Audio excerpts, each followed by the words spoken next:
नमस्कार दोस्तों, एक बार आपका स्वागत है। यह जो भवन आप देख रहे हैं यह है सामुदायिक भवन नयाम छटौना पंचायत का। बताते चले उप मुखिया ने डीडीसी कार्यालय में एक आवेदन दिया है, जिस आवेदन में उन्होंने बताया है कि यह भवन टूटने लायक नहीं था। वर्तमान मुखिया ने इसको जानबूझ करके तोड़ दिया है ताकि 6 लाख रुपया गमन कर सके, ऐसा उसने आरोप लगाया है एक सदस्य के द्वारा। लेकिन वहीं वर्तमान मुखिया विपिन कुमार ने कहा कि वो भवन तोड़ करके वहीं पे अच्छे तरीके से बनाया जाए, क्योंकि वो पूरी तरीके से जर्जर था और पंचायती राज के द्वारा जो उन्हें अधिकार दिया गया सिर्फ उसका उन्होंने इस्तेमाल किया है। इस पे उप मुखिया ने क्या आरोप लगाया उन पे, और वहीं पे उन्होंने वर्तमान मुखिया विपिन कुमार ने वरीय पदाधिकारियों से कहा है कि वो निष्पक्षता से जांच करे, न कि आवेदन कोई भी लिख दे किसी भी तरह का उस पर तुरंत कार्रवाई कर देते, लेकिन मुखियाओं के द्वारा लिखित आवेदनों पे कार्रवाई क्यों नहीं करते। तो आइए सुनाते हैं उप मुखिया ने क्या कहा, और वर्तमान विपिन कुमार मुखिया जो लगातार 5 वर्षों से वहाँ पे काम कर रहे हैं उनका क्या कहना है इसको लेकर के। जी, आपका पूरा नाम क्या है? जगमाया देवी। क्या है आप इस पंचायत में? छताना पंचायत। क्या है? उप मुखिया। कौन सा पंचायत है आपका? नियम छताना पंचायत।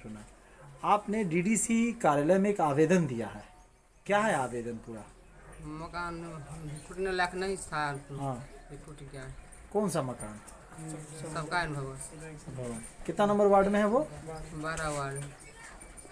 कार्यालय में एक सामुदायिक भवन टूटने की बात, क्या दिक्कत है आप लोगों को? दिक्कत हम लोगों को कोई नहीं है। मान के चलिए मुखिया जी जो अपना मनमर्जी से काम करना चाह रहा है, हम लोग भी वार्ड सदस्य हैं। अगर हमारे वार्ड में कोई काम किया जाता है, 6,18,000 का कोई मामूली रकम नहीं है, बहुत रकम है। वो भवन जो तोड़ा गया है वो तोड़ने की स्थिति में नहीं। 2016-17 में सौंदर्यीकरण का पैसा भी निकासी हो चुका है, और हमारे वार्ड सदस्य अगर बात करते तो वो बिल्डिंग हम उस जगह पर नया बनवा देते, बगल में सामुदायिक भवन। ये लोग चाह रहे थे कि इसको सौंदर्यीकरण करके और जितना रुपया हम निकासी करके अपने जेब में रखेंगे। तो हम लोग इस पर विरोध किए हैं, आपत्ति किए हैं कि हम लोगों को नया भवन बनना चाहिए। ये तोड़ने लायक नहीं था, इसको तोड़ा क्यों गया। आवेदन में एक चीज़ और दिया गया है जिसमें कहा गया कि बिना किसी पदाधिकारी के नॉलेज में जी इस काम को किया गया है। जी जी, सही बात है। ये हमारे वार्ड सदस्य दिनेश मेहरा जो है वार्ड 12 का, वो मुखिया जी से पूछा भी गया कि एस्टीमेट भी थोड़ा हमको दिखलाइए, तो वो एस्टीमेट भी दिखलाने से न कर रहे हैं। और बोर्ड के लिए शुरू में हुआ कि हम लोगों को बोर्ड दिखाइए कि बोर्ड में कितना का राशि है, तो बोर्ड दिखाया गया है, और उसके बाद एस्टीमेट हम लोगों को नहीं दिखाया जा रहा है।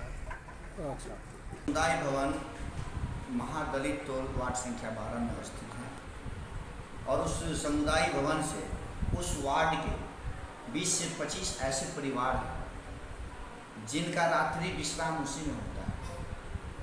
वो पहले से जो हमारे माननीय मंत्री थे, हमारे सांसद भी थे अली अशरफ फातमी साहब, उनके द्वारा उसकी नींव रखी गई थी। और उस समय मेरी उम्र लगभग 15-16 साल रहा। जब मैं मुखिया बना, महादलित को तकलीफ को देखते हुए, क्योंकि समतल जगह से 3 फीट नीचे है और ऊपर जो उसका छत है वो भी छूता है, और उस वार्ड में कोई ऐसा बिल्डिंग है नहीं जिससे में लोग मतलब शादी हो, विवाह हो या कोई भी आयोजन हो, उसमें वो अपना आयोजन को सफलतापूर्वक कर सके। इसको ध्यान में देखते हुए, क्योंकि बार बार पब्लिक का मौखिक अनुरोध पे जो हमारे उस वार्ड के जनता थे वो बार बार हमसे मौखिक अनुरोध करते थे कि मुखिया जी अगर ऐसा कोई योजना है तो उस योजना से इस बिल्डिंग का कल्याण करें, ताकि इस जो महादलित टोल 250 से 300 परिवार है, इसका कोई भी आयोजन हो तो एक सफलपूर्वक हम कहीं भटकना ना पड़े, किसी का सहारा लेना ना पड़े। इसके अंतर्गत 15वीं वित्त आयोग के अनुशंसा थे अनटाइड मद से ऐसा पंचायती राज के द्वारा, सरकार के द्वारा ऐसा प्रावधान किया गया है। सामुदायिक भवन या पूरे पंचायत क्षेत्र में कोई भी सरकारी भवन है उसको आप मरम्मती उसके स्थिति के आधार पर आप कर सकते हैं। हम आपके माध्यम से ये भी कहना चाहेंगे कि शायद हमारे उप मुखिया जी को उनको ये तो मामला क्या, वो तो अभी तक समुदाय भवन देखे भी नहीं होंगे, क्योंकि वो महिला है, मैं उनका सम्मान करता हूँ और मैं जानता हूँ कि उनके द्वारा आरोप नहीं लगाया गया। क्योंकि कुछ चुनिंदे लोगों हैं जिनके द्वारा लेटर लिखा गया और उनसे बलगला के साइन मोहर कराया गया। मैं आपके माध्यम से कहना चाहता हूं और आपसे भी निवेदन करना चाहता हूं कि आप मेरा इंटरव्यू ले रहे हैं तो आप मेरे उप मुखिया जी से भी, क्योंकि उनके द्वारा आरोप लगाया गया है तो आरोप तो उनका है, क्योंकि मेरे ऊपर उनका आरोप है तो आरोप तो उनका है। उनसे पूछा जाए कि क्या ये जो समुदाय भवन का जो ये मामला है वो इससे क्या है। इससे ये प्रतीत होता है कि पंचायत में किसी भी विकास कार्य पे लोग पेटिशन देके उसको अवरुद्ध कर सकता है। इससे पहले भी विगत 5 साल पहले भी मैं मुखिया था और शायद आप लोगों ने भी मेरे पंचायत क्षेत्र में 5 साल तक मेरा साथ दिया। मैं अच्छा किया वो भी दिखाया, मैंने गलत किया वो भी दिखाया। मैं आपके माध्यम से खास करके हम अपने जिला के बड़े पदाधिकारी से ये निवेदन करना चाहेंगे कि जिनको जनता चुना वो अगर आपको बताते हैं कि ये योजना उक्त है और जनहित में उपयोगी योजना है तो उन बातों को भी ख्याल में रखा जाए। ऐसा ना हो कि कोई भी व्यक्ति अपनी निजी स्वार्थ में आके किसी मुखिया के ऊपर आरोप लगा दे, किसी योजना पे आरोप लगा दे, 1 रुपया का कागज लेके 5 रुपया के पेन से लिख के आवेदनकर्ता में स्वयं अपने आप को प्रस्तावित कर दे और आपके द्वारा जितनी जल्दी उस योजना का संज्ञान लिया जाता है। और इसका मतलब है कि ग्राम पंचायत के जो भी मुखिया हैं उनके द्वारा जो भी आपको सूचना दी जाती है शायद वो गलत बोलते हैं और जो आम जन जो अपने निजी स्वार्थ के कारण, चाहे वो वार्ड सदस्यगण हो या हमारे माननीय उप मुखिया महोदया हो या किसी भी पंचायत क्षेत्र के आम जन के द्वारा जो आरोप लगाया जाता है उसको आप क्विकली 24 घंटा भी नहीं लगता है उससे पहले आप उसका संज्ञान ले लेते हैं। बहुत सारी समस्याएं मुखियाओं के साथ होता है, पंचायत क्षेत्र में होता है। जब हम लोग के द्वारा आपको लिखित आवेदन दिया जाता है तो उस पर कोई कार्रवाई नहीं की जाती। इससे क्या होता है, हम अपने प्रिय पदाधिकारी से ये आग्रह करेंगे, इससे क्या होता है जो सही कार्य करने वाले जो लोग हैं उनकी मनोबल टूटता है, क्योंकि उनके मन में डर होता है कि हम अगर कोई अच्छा कार्य करेंगे तो 40 पैसा का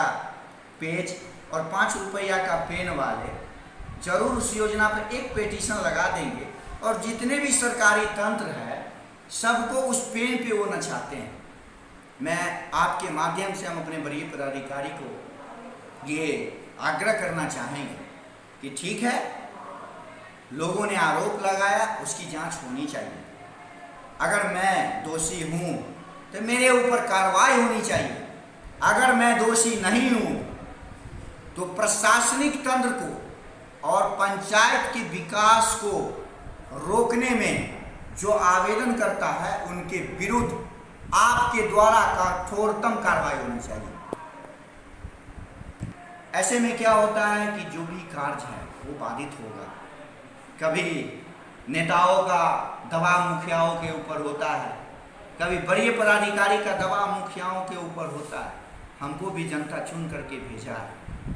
अगर मेरा कोई मोल नहीं है, मेरा कोई शक्ति नहीं है तो फिर ये सब करने से कोई फायदा नहीं। जितना जल्दी अगर आप किसी पेटिशनर के पेटिशन पर संज्ञान लेते हैं, मैं आग्रह करना चाहता हूं कि आप हम लोग के भी जो मेरी जो तकलीफ है, मेरी जो दर्द है उसको सुना जाए और मैं लिखित में देता हूं आपको। अगर मैं दोषी हूं तो आप हम पे कार्रवाई करें, मैं स्वतंत्र हूं।